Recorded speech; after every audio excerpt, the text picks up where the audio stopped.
My name is Ellen Do.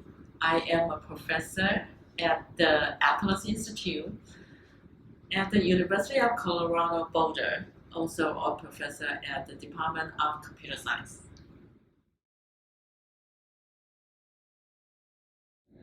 Atlas Institute is an interdisciplinary institute. So we work on critical creativity, like radical creativity. We're doing invention, innovation, and have multiple disciplines work together. So the faculty and students are working on many different things. We could be working on information technology, we could be working on tangible object furniture, we could be working on robotic or even skin tattoo. So Atlas Institute have people working on many different things. So for example, somebody is working on human-robot interactions. So you're designing and programming the drones or the HoloLens and how you interact with the robot. Okay, we have a professor who is working on nano tattoo. So the idea about technology that could be embedded in the tattoo ink that is responsive or changing color according to the temperature. So many things we do are actually physical or tangible object, software and hardware combined together. And in my group, the Acme Lab, we work on 3D printing and also permanent magnet embedded. And so as a result, we can create different haptic feedback. And also another colleague is working on smart textile. So thinking about things that you can weave together, but you can have conductive stress, so it becomes a sensor. You could sense like how the clothes are worn by people, and maybe like sports injury or other things as well. So we work on many different areas of technology and how human and technology interact with each other.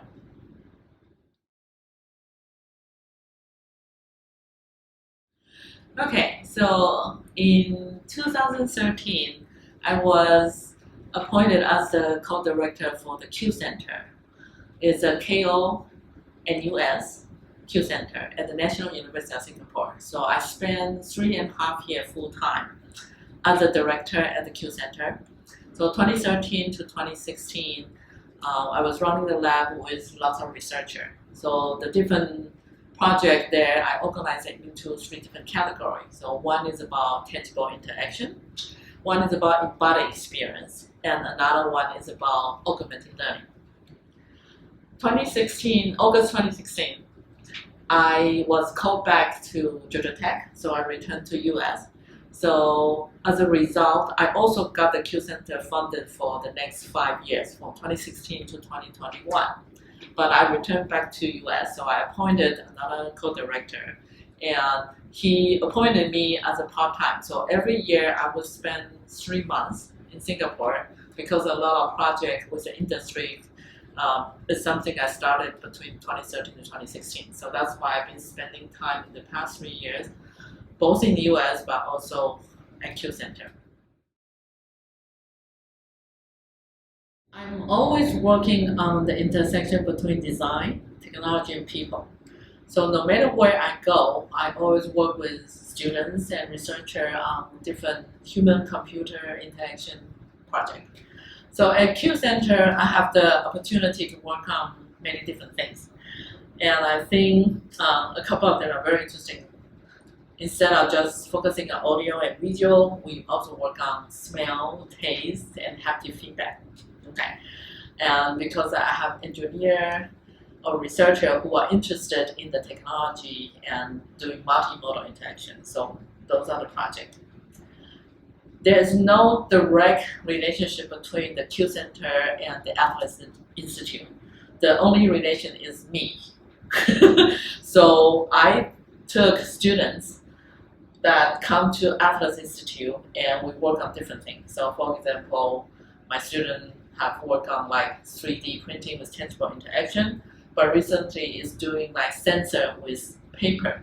So like kirigami, so you cut paper, but then they can become sensors. So recently I have accepted a couple more students, and so we're working on games, toys, and musical instrument as well.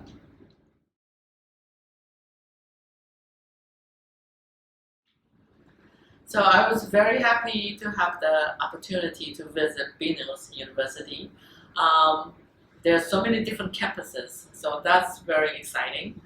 And what I found also interesting is that there are so many different subjects being offered. So in this school of information systems, students can learn all different kind of things. So that is very exciting.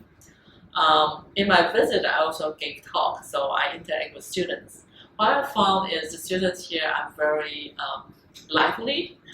They're very enthusiastic, so they will ask me questions and ask me for feedback about what they think, what I think, what about project, what about future.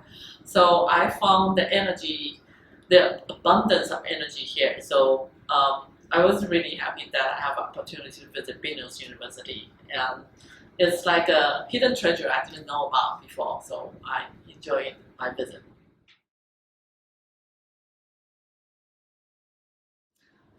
So a lot of people ask me how do I come up with the projects. So the interesting thing is a lot of things come because me and my students or my colleague, we're talking about something. Like maybe today we're waiting for the bus and then we want to find out the schedule and then we couldn't find out or the schedule is wrong or the bus is late. And then we come up with the idea, hey, why can't we help people understand when things happen? Or we looking at a car and then we try to control the radio or to control other things and then something doesn't quite work. So a lot of things is that in your life, there are a lot of things not working perfectly. And quite often we just, oh, fine, we will learn to do it. But sometimes you can ask your question like, this is not working perfectly. How can we make it better? Right? So sometimes it could be a website. You look at a website, wow, it's very beautiful, lots of ideas. But then if you want to look for something you want to buy and you couldn't find it, then you realize maybe there should be a different way to organize the information or maybe a different way to do the search. Or sometimes you may even want to show, hey, here's a picture. I want to find something like this. So I think a lot of projects come from the need in our daily life. And if something is not working, then that's the opportunity to create a new project.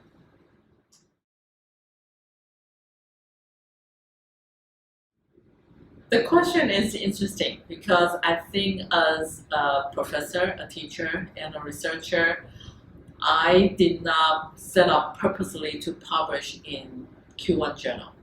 And I think it's a result of me working with the students or with colleagues. So we think about things and we say, oh, this is an interesting research question. So we will start with a research question, we implement that, we will test it on people, and then we write about our reflection. So I think a lot of time is about finding a questions that's worth doing research and having some kind of result.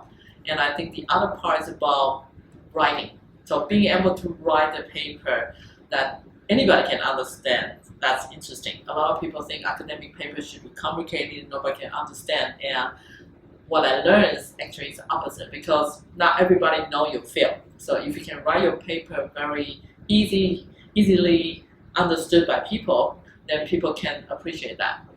And I think the other thing is that if you know a particular conference you're interested in going, or a journal, I think it would be good to read them and see what kind of paper they have published in the past and see what kind of style they have. So your writing or the topic you're working on should be fit into that. So sometimes you may be looking at one thing and you write about it, but then you send it to the conference or the journal that is not necessarily interested in your project.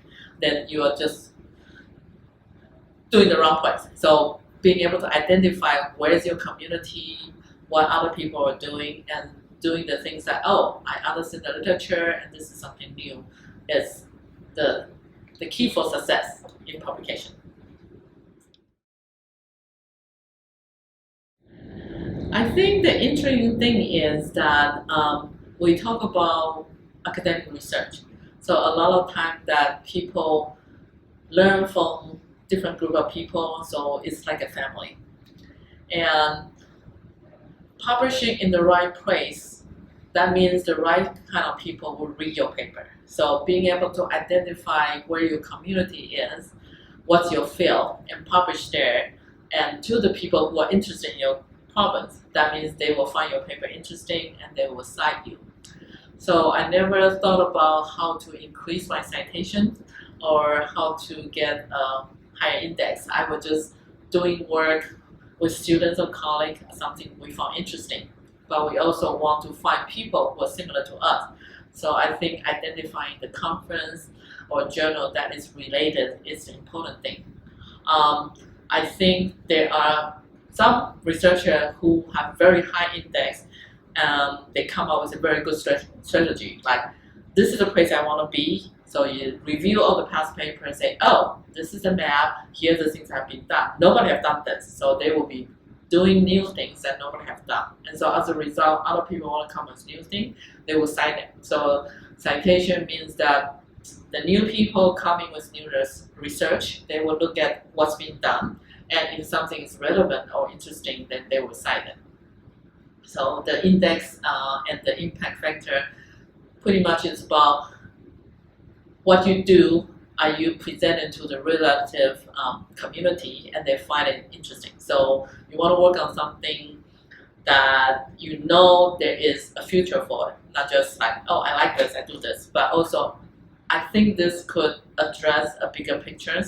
So a new student or new researcher come in and they have something similar, they will look at you and think, say, oh, you have set up their previous work, so now they can go on to do something else.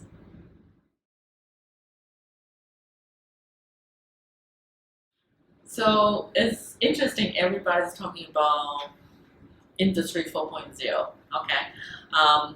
We know in the history, things have changed, right? It used to be human labor, and then we have machines, and we have electricity, we had railroad, trains, and so everything's connected.